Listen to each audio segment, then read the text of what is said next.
है। परम पावन पवित्र मास श्रावण मास की बहुत ही हार्दिक बधाई। आप सभी स्वस्थ रहें, सुखी रहें, आनंद में रहें, आपके बच्चे संस्कारी हों। बहुत ही अच्छा प्रयास सरस्वती महिला मंडल के द्वारा किया जा रहा है। पिछले लॉकडाउन जब लगा मई से हमारी भाभी जी, पूनम अरोड़ा जी, इनके कई फोन भी आए और इनका बड़ा प्रयास और आप सहयोग, आप सभी जो है उस भक्त की पावन कथा को नित्य प्रति करते हैं जो श्री राम जी के भक्त थे, हनुमान राज। आप सभी जानते हैं कि भगवान ने गीता जी में कहा है कि हे अर्जुन, मेरे भक्त बहुत प्यारे और मैं भक्तों के बीच में रहता हूं। इसलिए भगवान कभी भी भक्त का आदर सहन नहीं करते और आप सुनने के माध्यम से भगवान के लाडले प्यारे भक्त याद करते हैं तो राम जी की कृपा आप सबकी क्यों नहीं होगी, अवश्य होगी। राम जी की कृपा, हनुमान जी की कृपा आपके सब पर हमेशा बनी रहे। आइए, समय जो है एक सीमा है, तो उस समय की सीमा में रहते हुए हम थोड़ा सा विचार करते हैं हमारे ज्योतिष के एक अंग के ऊपर, जिसको हम लोग कहते हैं जन्म पत्री।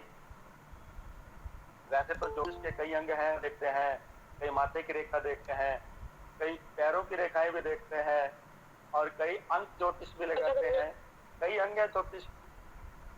लेकिन आज मैं आपको कुछ बड़े सरल उपाय जिससे परिवार में, घर में सुख और शांति बढ़ती है और इस तनाव का वातावरण जो आजकल परिवारों में बना हुआ है या किसी के विचार जैसे किसी से नहीं मिलते, तो मैं बड़े सरल, बड़े आसान से उपाय मैं आपको बताऊंगा और ऐसे उपाय मैं अपने YouTube चैनल पर भी बताता हूं। वहां से मेरे को एक अच्छी बात ये पता चली कि मेरे द्वारा जो उपाय कराए जाते हैं, जो उपाय मेरे द्वारा बताए गए YouTube के ऊपर, उनके कमेंट्स बड़े अच्छे आए मेरे पास। तो मुझको लगा कि वाकई उपाय जो है इससे भी दुखों का निवारण जो है हो सकता है। आज का वातावरण मेरे प्यारे बहनों बड़ा अजीब वातावरण है और इस वातावरण में मोबाइल का युग है, टीवी का प्रश्न ज्यादा है। तो हमारे बच्चे गुणवान कैसे बने, हमारे बच्चे संस्कारी कैसे बने, इसके लिए एक बड़े दो छोटे से मैं उपाय आपको बताऊंगा। यदि आप वो उपाय करते हैं तो भगवान की कृपा अवश्य होगी, क्योंकि उनकी वाइब्रेशन, उनकी ऊर्जा आपके बच्चों पर जाएगी तो निश्चय ही उनकी बुद्धि में बड़ा अच्छा सुधार होगा, परिवर्तन होगा। वैसे तो सावन के महीने में भगवान शिव को हम किसी भी रूप में पूजें, भगवान जो है सबकी मनोकामना पूर्ण करते हैं। लेकिन सावन के महीने में यदि आप प्रतिदिन नहीं कर सकते तो केवल सावन के महीने में जितने भी सोमवार आएंगे, आप उन सोमवारों में भगवान शिव को, ध्यान देना, भगवान शिव को 108 अक्षत यानी कि चावल टूटे हुए नहीं होने चाहिए, साबुत चावल हो, आप भगवान शिव को अर्पित करें 108 चावल के दान। प्रतिदिन करें, सोने पे सुहागा। लेकिन यदि आप केवल सोमवार भी करते हैं इस उपाय को और अपनी संतान के लिए शुभकामनाएं भगवान से मांगते हैं, उनकी उत्तम बुद्धि, विद्यावान बुद्धि मांगते हैं, तो शिव जो है बड़ी सरलता से वो वस्तु जो है आपको प्रदान कर देते। ये उपाय मैंने सामूहिक कईयों से मैं करवाता हूँ। वैसे तो आप सावन के बाद भी कर सकते हैं, लेकिन ये महीना सावन का है तो इस महीने में ये किया गया उपाय जो है एक रामबाण का काम करता है। दूसरा, बच्चों को जितना हो सके हम लोग मोबाइल से थोड़ा दूर रखें, क्योंकि मोबाइल जो है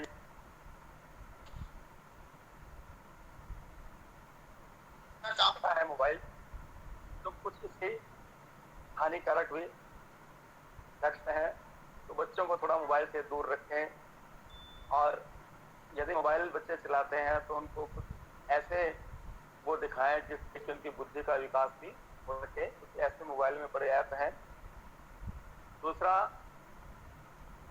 जिनके बच्चे बड़ी जिद करते हैं, माता पिता के नहीं मानते, पढ़ते नहीं, उनके लिए एक बड़ा सरल सा उपाय कि आज मैं इस समय की सीमा को देखते हुए ज्यादा से ज्यादा उपाय बताने का प्रयास करूंगा। 15 से 20 से 25 मिनट के अंदर अंदर वो आप इसके लॉजिक कई हैं। यदि मैं लॉजिक बताने लगूं तो वीडियो बड़ी लंबी होगी। आप केवल उपाय लिखते हैं। यदि इसके विशेषता चाहे तो मेरे को आप फोन कर सकते हैं। पूनम दीदी के पास मेरा फोन नंबर है, आप उनसे मेरा नंबर ले सकते हैं। जिनके बच्चे बहुत ही ज्यादा बिगड़े हुए हों, माता पिता का कहना ना मानते हों, उन्हें अंदर संस्कार नाम की कोई चीज ना हो, जिद्दी हो, उसको ही करते हों, केवल 7 शनिवार तक आपने करना है। 8वां केवल 7 शनिवार तक आप यदि उपाय करेंगे तो आपको इसका चमत्कारिक लाभ मिलेगा। उपाय क्या है आप लिख सकते हैं। बाजार में उड़द की दाल के पापड़ मिलते हैं। आप वो उड़द की दाल का पापड़ ले लें। शनिवार के दिन संध्या काल में, जिस समय सूर्य जो है अस्त होने वाले हैं, ऐसे समय में आप उड़द की दाल का पापड़ लेके उसके ऊपर 1.5 इंच की कील और थोड़ा सा गुड़ की डली छोटी सी, इतने से काले उड़द, इतने से काले तिल, और थोड़ा सा सिंदूर का तिलक लगाते हैं, जैसे हम लोग मत्थे पे लगाते हैं, एक तिलक लगाते हैं पापड़ पर। और मिट्टी के दीपक में सरसों का तेल भर करके आप पीपल के पास जाएं, पीपल जड़ में वो पापड़ रख दें, दीपक जलाएं और 1 लोटा जल अर्पण करें। ये दोनों हाथ में ना ऐसे पीपल की जड़ में रख लगा दें आप, और शनि देवता भगवान से बच्चों की बुद्धि के लिए प्रार्थना करें। ये शनि देव जो है ये अध्यात्म की ओर व्यक्ति को मोड़ते हैं। जिनकी जन्म पत्री में शनि जिसकी स्थिति में बैठा होता है वो अध्यात्म जगत में बड़ा ऊंचा नाम कमाते हैं, क्योंकि अध्यात्म जगत में यदि कोई व्यक्ति यश कमाता है तो केवल शनि के कारण, क्योंकि एक आध्यात्मिक देवता भी। प्यारे भक्तों, कुछ आपको आज छोटे छोटे वो बताता हूँ, इसका आप पालन करें तो आप घर में सुख शांति बढ़ेगी, खानदान बढ़ेगा। ये जो तनाव से भरा वातावरण है इससे आपका छुटकारा होगा। देखो कई बार क्या हुआ है कि बहनें माताएं जो हैं रात्रि के समय कपड़े धोती हैं, कहते हैं कि हमें समय नहीं मिलता। ये चीज कभी ना करें आप। रात्रि के समय कपड़े धोना बंद करें। और दूसरा, उन कपड़ों को आप भूल करके भी अपने मकान छत पर या बाहर पर खुले में सूखने के लिए मत डालें। रात्रि के समय क्या होता है कि अदृश्य शक्तियां जो हैं, जो भूल शक्तियां जो हैं, उनका बल बढ़ता है और वो आकाश में विचरण करती हैं। उनको भले दिखाई नहीं देती लेकिन वो आकाश में विचरण करती हैं। मेरी 70% वीडियोस यूट्यूब में ऐसी हैं जो संतान के भविष्य को लेकर, क्योंकि आक्रांत है तो संतान के विषय के ऊपर लेकर के मेरी काफी वीडियोस हैं। आप उनको देखें तो आपको ज्ञान की प्राप्ति होगी। हम लोग अपनी ही गलती से कई बार ऐसी गलतियां कर देते हैं, अपने भूल चूक से, उसका परिणाम है बड़ा भीषण होता है। आप रात्रि के समय भूल करी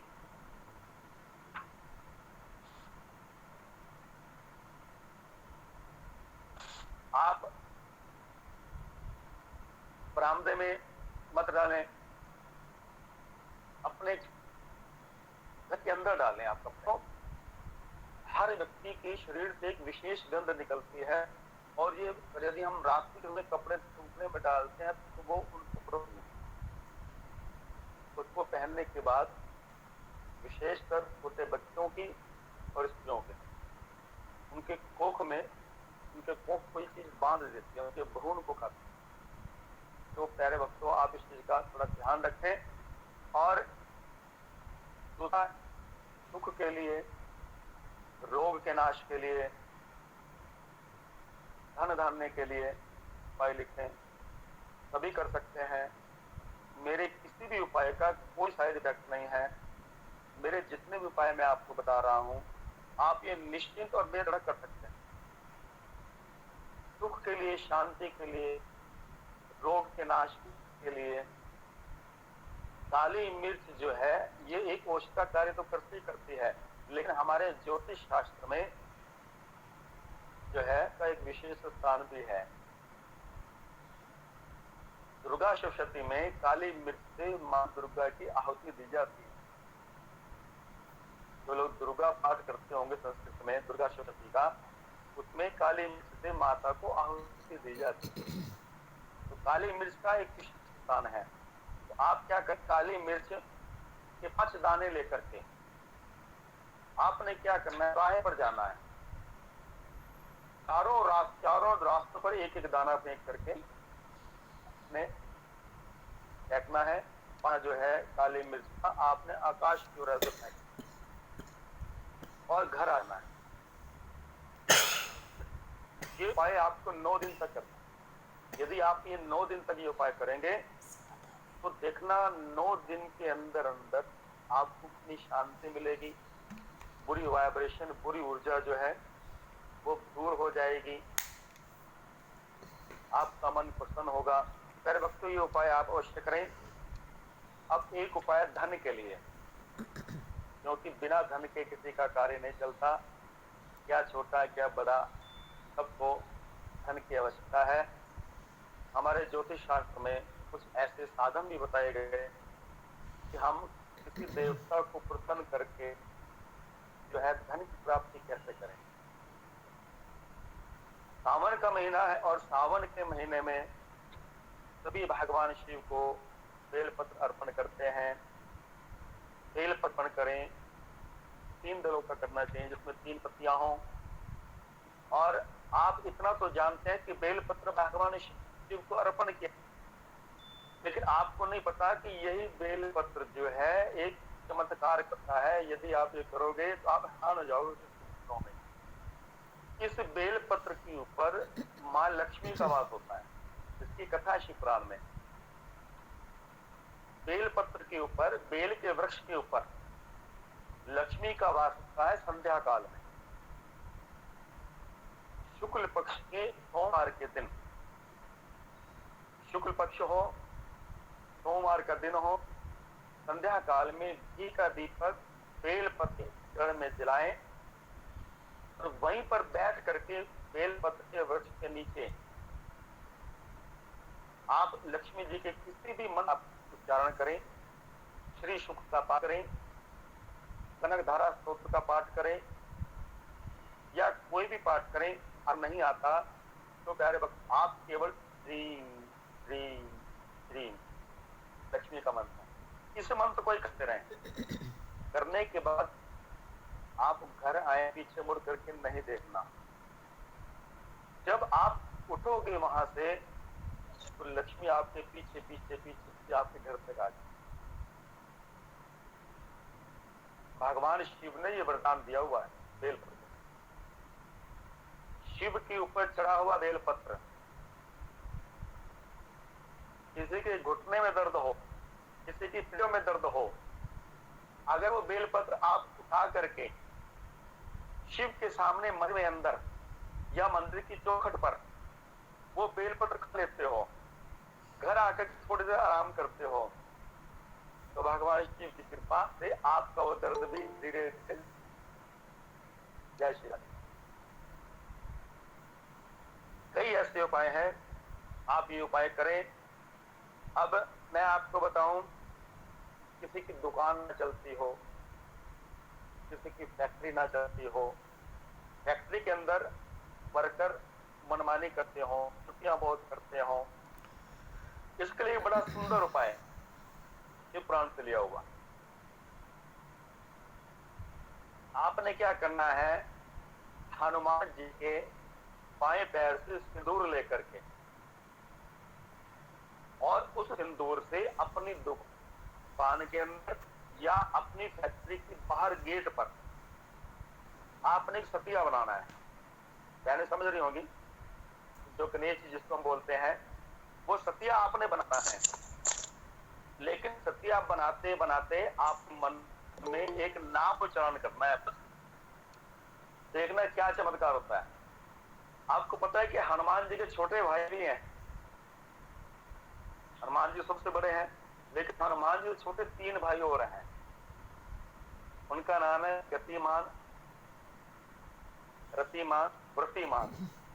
इनमें क्या होता है कि जब आप दुकान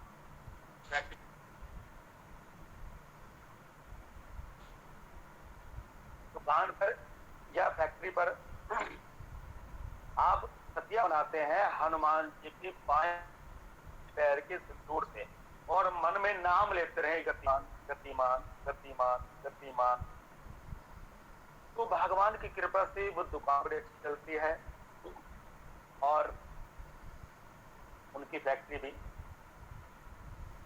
अच्छी चलने लगती है। ये बड़ा उपाय आप कर सकते हैं। अब एक उपाय बड़ा आसान था, क्योंकि आज मैं आपको केवल ज्योतिष के उपाय बताऊंगा, तो आप लोग करते ही हो।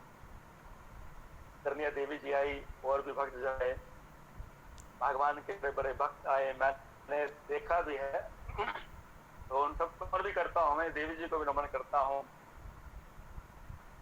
और उन्होंने बड़ा अच्छा सत्संग किया, मैंने सुना था वो सत्संग, तो इसलिए मेरे मन में आया कि सत्संग तो आप लोग कर ही रहे हो, भक्ति में सब लोग डूबे हुए हो। मैं आपको अपने ज्योतिष के हिसाब से थोड़ा सा तो उपाय बताऊं, जिससे कि घर में सुख की वृद्धि होगी। मैं अब आपको उपाय बताता हूं, जिनका विवाह नहीं हो रहा हो, जिनके बच्चों की शादी ना हो रही हो, कुंडली मिला करके परेशान हो गए हो। क्योंकि मेरे पास ऑफिस में ऐसे बहुत से लोग आते हैं, महाराज जी बड़े दुखी हो गए, 50-60 जन्म पत्र मिला रही, लेकिन रिश्ता नहीं हो रहा। उन बहनों के लिए और उन भाइयों के लिए बड़ा आसान सा उपाय क्या करना है। सोमवार के दिन 5 अक्ष ले ले, 5 मुखी, आसानी से मिलते हैं 5 मुखी रुद्राक्ष। और रुद्राक्ष जो है कई मुखी को शायद देरी से मिलते हो, मुश्किल से मिलते हो, लेकिन 5 मुखी रुद्राक्ष जो है बड़ी सरलता से बाजार में मिल जाता है। अब वो 5 मुखी रुद्राक्ष जो है, जिस भाई की या जिस बहन के विवाह में अड़चन आ रही हो, विवाह ना हो रहा हो, वो सोमवार के दिन 5 रुद्राक्ष गंगा जल से धो के शिव के मंदिर में चले जाए। और एक मंत्र है, ओम पार्वती वल्लभाय नमः, ओम पार्वती वल्लभाय नमः। पार्वती के जो प्रिय है भगवान शिव, जैसे राधा वल्लभाय नमः, राधा के प्रिय, ऐसे पार्वती के प्रिय शिव। आप इस मंत्र का उच्चारण करते हुए एक रुद्राक्ष तो रखें गणेश जी के चरणों, दूसरा रुद्राक्ष आप रखें नंदी के चरणों में, रुद्राक्ष आपने रखना है कार्तिक भगवान के चरणों में, चौथा रुद्राक्ष आपने रखना है मां पार्वती के चरणों में, और 5वां रुद्राक्ष आप रखना है शिवलिंग के पास। ऐसा करके हाथ जोड़ करके अपने सुख की, समृद्धि की मां पार्वती से आप प्रार्थना करें। बड़ी जल्दी और बड़ी अच्छी जगह रिश्ता हो जाएगा। और आप भी हैरान हो जाओगे कि ये उपाय या एक बात, कई बार क्या होता है कि किसी की जन्म पत्री में कुछ दोष भी होते हैं, कुछ काल दोष हो गया, कुछ विष कन्या हो गया, कुछ और भी दोष होते हैं। उनके दोषों की वजह से यदि रिश्ता ना हो रहा हो, तो आप अगले सोमवार फिर करें, और अगले सोमवार यानी कितने सोमवार करें, बस आपको कालसर्प योग की पूजा कराने की भी कोई जरूरत नहीं पड़ेगी, अगर आपने योग किया। जय श्री राधे। अब बड़ा छोटा एक उपाय कि पति और पत्नी का तनाव कैसे खत्म हो, यह भी एक समस्या है बहुत बड़ी।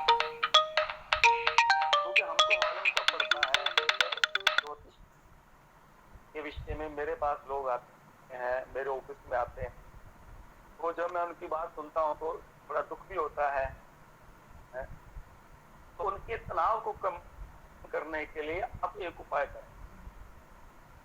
बृहस्पतिवार के दिन एक कटोरी में थोड़े से जल ले लें, कच्चे चावल, चावल साबुत होने चाहिए। बृहस्पतिवार के दिन रात के समय एक कटोरी में थोड़े चावल ले लें, उन चावलों में कच्चा दूध डालें। वो गाय का मिल जाए तो अच्छा है, तो भैंस का हो जाए तो वो भी चलेगा, लेकिन दूध इतना डालें तो इतना वो चावल उन दूध को सोख लें। मुश्किल से 25-30 ग्राम दूध डालें। सारी रात वो चावल की कटोरी आप अपने सिर की तरफ नीचे बेड पे रखते हैं। सुबह करके उन चावल को आप अपनी छत पर करके बिखेर दें घंटों के लिए। शुक्रवार को, वीरवार को भिगोएं, भंडार भीगे रहे। शुक्रवार को सुबह उठ करके उन अपने मकान की छत पर आप फैला दें। तो आपने 15 शुक्रवार कर लिया ये उपाय, उतना आप खत्म। ये उपाय लाल किताब का है और बड़ा फलीभूत है। इस उपाय के बारे में मैंने बहुत ही अध्ययन किया, बड़े सरल उपाय। चित्रों की तस्वीर हम कहाँ लगाएं? हमारे जो बुजुर्ग हैं, जो आदरणीय हैं, जो वंदनीय हैं, जो पूजनीय हैं, हमारे बुजुर्ग प्यारे भक्तों, कुछ गलतियां कर लेते हैं हम लोग। हमारे बुजुर्ग हमारे आदरणीय हैं, पूजनीय हैं, लेकिन वो भगवान नहीं है। पूजनीय है, वंदनीय है, आदरणीय है, हम उनका सम्मान करते हैं और करना चाहिए उनका सम्मान। लेकिन हम लोग गलती से क्या करते हैं कि हम अपने घर में जो मंदिर आते हैं छोटा सा, उस मंदिर के अंदर उनकी तस्वीर भगवान जी के साथ रख देते हैं। बहुत बड़ी गलती है। ठाकुर जी के साथ, देवताओं के साथ, भगवान के साथ पितरों की चीज कभी भूल करके भी मत रखें। तनाव का वातावरण हो जाएगा घर के अंदर, आप दुखी हो जाओगे। जब भी तस्वीर लगानी हो तो अकेले में लगाएं और दक्षिण दीवार लगाएं। दक्षिण दीवार में स्थान ना हो, कोई अलमारी बनी है, सीढ़ी लगी है या जगह ना हो दक्षिण दीवार में, तो उत्तर की दीवार पर लगाएं। और उनको यदि तिलक करें तो इस उंगली से भूल करके भी नहीं करें, इस उंगली से अनामिका से, जो छोटी के साथ ये उंगली है, इस उंगली से भगवान को तिलक लगता है। इस उंगली से तिलक लगाएं। और आज मैं बताऊं कि तिलक पितरों को किस चीज का रहना चाहिए, क्योंकि पितृ प्रसन्न हो जाते हैं तो घर में वंश बढ़ता है, वंश वृद्धि अपने आप होती कर जाती है। और पितृ दुखी हो जाए तो वंश बढ़ने में दिक्कत हो जाती है। पितरों को तिलक लगाएं तो इस पहली उंगली से, तर्जनी से। भगवान को तिलक लगाएं तो इस अनामिका से। और माला कौन सी धारण करें? तुलसी की माला सबसे बढ़िया, अपने पितृदेवों के लिए तुलसी माला या चंदन की माला, ये दो मालाएं ही धारण करें। कोई गुलाब नहीं, कोई गेंदे की माला नहीं। घर में पितृ दादा परदादा की तस्वीर है तो चंदन की माला या उनको तुलसी की माला धारण। प्यारे मित्रों, ये बड़ा छोटा सा उपाय मैंने आपको बताया। इन छोटे छोटे उपायों से क्या होता है कि घर में सुख है, वृद्धि बढ़ती है। कभी रात्रि के समय जब आप भोजन करते हो, डिनर करते हो, तो भूल करके भी रसोई के अंदर छोटे बर्तन ना रखें, सफाई करके रखें। तनाव का वातावरण है तो घर में जब सब सो जाते हैं हमें, तो जो गृहिणी है, जो सबसे अंत में सोती है, हमारी माताएं, हमारी बहनें, वो क्या किसी चांदी की कटोरी में रसोई के अंदर कपूर जलाएं। धन आएगा, यश भी आएगा, भागेंगे। दवाई पर आपका पैसा बड़ा खर्च हो रहा है, आप दवाइयां खाते हो, काम नहीं आ रहा, तो मैं क्या करें? इसके लिए बड़ा आसान सा उपाय, मेरा आजमाया उपाय, मैंने जहाँ कईयों से सिखवाया उपाय, बहुतों से सिखवाया, उनको आराम आया, दवाई पर पैसा उनका कम हो गया, धीरे धीरे ठीक भी हो गए। बुधवार के दिन किसी भी दवाई का दान आप किसी ऐसी स्थान पर करें जहां पर धर्मार्थ चिकित्सालय हो, जहां पर मुफ्त का इलाज होता हो। 6-7 बुधवार को आप दवा लेकर के आप धर्मार्थ चिकित्सालय में उस दवा का दान आप कर दें।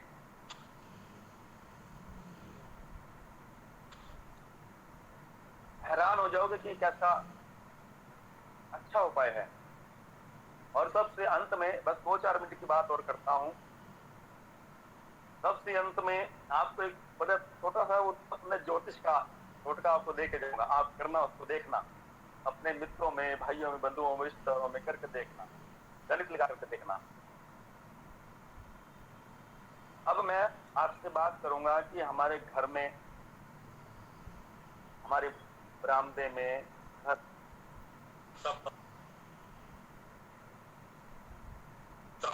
नहीं होना चाहिए। ऐसा नहीं कि हम केवल शो देखते हैं, पौधे ला करके घर में रखते हैं। कई ऐसे वृक्ष हैं जो घर में लगते ही धन बढ़ता है, खूब यश बढ़ता है, खूब शांति मिलती है। और कई ऐसे वृक्ष हैं हम केवल शोभा देख करके घर में गमलों में लगा देते, काम हो जाता है, तरक्की रुक जाती है, वंश वृद्धि रुक जाती है, संतान नहीं होती।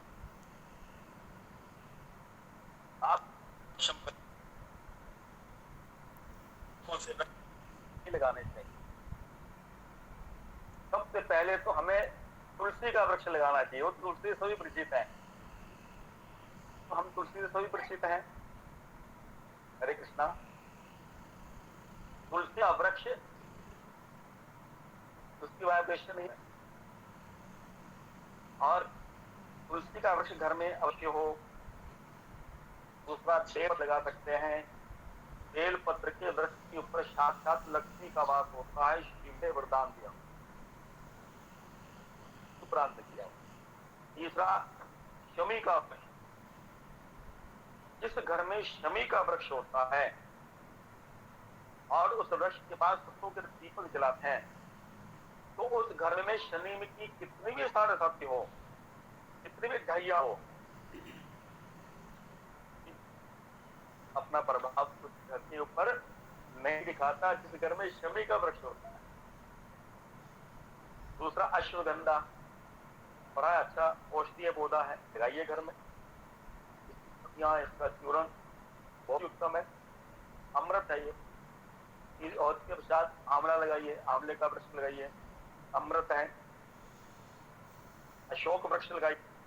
देखिए, अशोक वृक्ष 2 तरह के होते हैं। एक तो लंबे लंबे होते हैं, जिनकी 3-4 इंच की लंबी लंबी पत्तियां होती है। लेकिन एक अशोक का वृक्ष होता है जो फैल जाता है, उसके ऊपर नारंगी रंग के फूल आते हैं, और देखते देखते वो फूल 3 से 5 दिन में फूल लाल रंग के हो जाते हैं। उसको घर में लगाने से सुख बढ़ता है और वातावरण बड़ा शुभ होता है, धन है, वंश वृद्धि बढ़ती है। श्वेतार का वृक्ष लगाइए, जड़ में एक देशी का वास होता है, श्वेतार। गुड़हल लगाइए। गुड़हल का फूल यदि आप अपने घर में लगाते हो, इसका जो फूल निकलता है, उस फूल को दुर्गा जी के चरणों में और हनुमान जी के चरणों में आप चढ़ा के देखिए, बड़े ही अधिक प्रसन्न होते हैं। आज शक्ति महामाया दुर्गा बड़ी प्रसन्न होती है कि आपने अपने घर में लगाया हुआ वो फूल जो है चढ़ा दे जगहों को। नारियल का वृक्ष लगा सकते हैं लंबा, नीम लगा सकते हैं, नीम का वृक्ष फल देता है। केला भी लगा सकते हैं। एक धारणा है कि महाराज केला घर में नहीं लगाना चाहिए, क्यों नहीं लगाना चाहिए? केला लगाइए ईशान दिशा, और केले के साथ आप रख दें तुलसी का वृक्ष। केले का वृक्ष जब फलता है तो वो सीधा तुलसी के ऊपर छाया कर देता है। मेरे अपने घर में, मैं आपको दिखा भी सकता हूँ, मेरे अपने घर में तुलसी का वृक्ष है और केले का वृक्ष है, और पूरी छाया ढक देता है वो केले का वृक्ष। साक्षात विष्णु है केले का वृक्ष। और तुलसी प्रिया, घर में इतना सुख बढ़ता है, इतना धन बढ़ता है, इसकी वंश वृद्धि ऐसी होती है, पुत्रों का जन्म, और ऐसे ऐसे पुत्र है जो माता पिता का नाम रोशन करते हैं। आप किसी भ्रांति में ना रहें कि घर केले का वृक्ष नहीं होना चाहिए। घर में छोटा सा पूरा केले का वृक्ष, केले और तुलसी को साथ लगा दें, किसी भी घर में वास्तु का दोष कितना ही बड़ा ना हो, पूरी बात हो ही सकता, अपने आप खत्म हो जाए 15 से 20-25 दिन। यदि आपने केला तुलसी एक साथ लगा दिया। एक वृक्ष आता है बम्बू, बांस का वृक्ष, आजकल फेंग शुई में बड़ा प्रभाव है। ये वृक्ष भी आप लगाएं पूर्व घर में उत्तर दिशा की ओर, छोटे छोटे गमलों में लगाया जाता है, अभी मेरे सामने रखा हुआ है। बांस के वृक्ष इतने छोटे उत्तर होते हैं बड़े देखने में, लाल रंग का रिम जो है उसके ऊपर लगा चिपका होता है, तो ये लगाने से भी वंशवृद्धि बढ़ती है।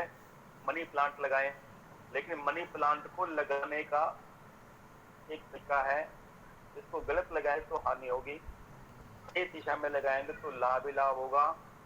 लोग इस पौधे को कहाँ लगाते हैं? पूर्व दिशा में लगाते हैं,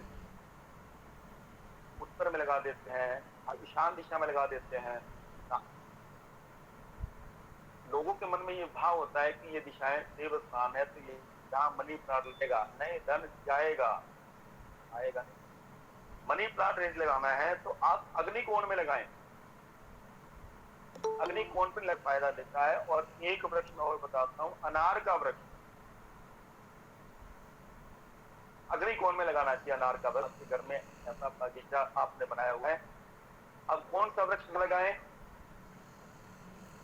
इमली का पौधा ना लगाएं, खट्टी मिट्टी इमली बहुत नुकसानदायक, ये तो बाद में अच्छी लगती है। घर में इमली का पौधा ना लगाएं, पेड़ का पौधा ना लगाएं, नागफनी का पौधा ना लगाएं, क्योंकि नागफनी में कांटे होते हैं और जहरीले कांटे होते हैं। नागफनी का पौधा स्थान में लगता है, कभी कभी आपने देखा होगा जहां ये पौधा होता है वहां पानी वातावरण भी अशुद्ध होता है। सारे मित्रों, ये आप बिल्कुल ना लगाएं। और आज मैंने बड़ी छोटी सी वीडियो में आपको कुछ सूत्र बता दिए। एक बात और मेरे से आप लिख लो, 2 मिनट देरी हो रही है।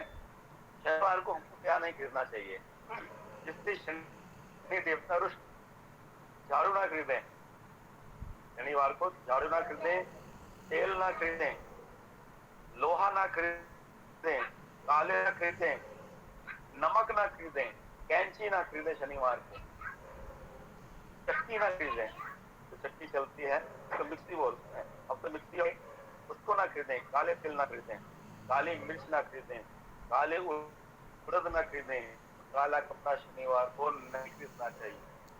यदि खरीदेंगे तो दिक्कत ज्योतिषीय गणित के हिसाब से परेशानियां आती हैं। सारे मित्रों, समय की सीमा अब समाप्त हो रही है।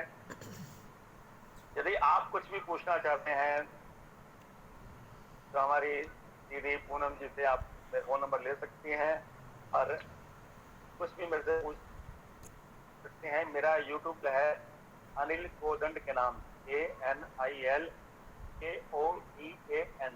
अनिल कोदंड के नाम से मेरा यूट्यूब चैनल है। और आपके आशीर्वाद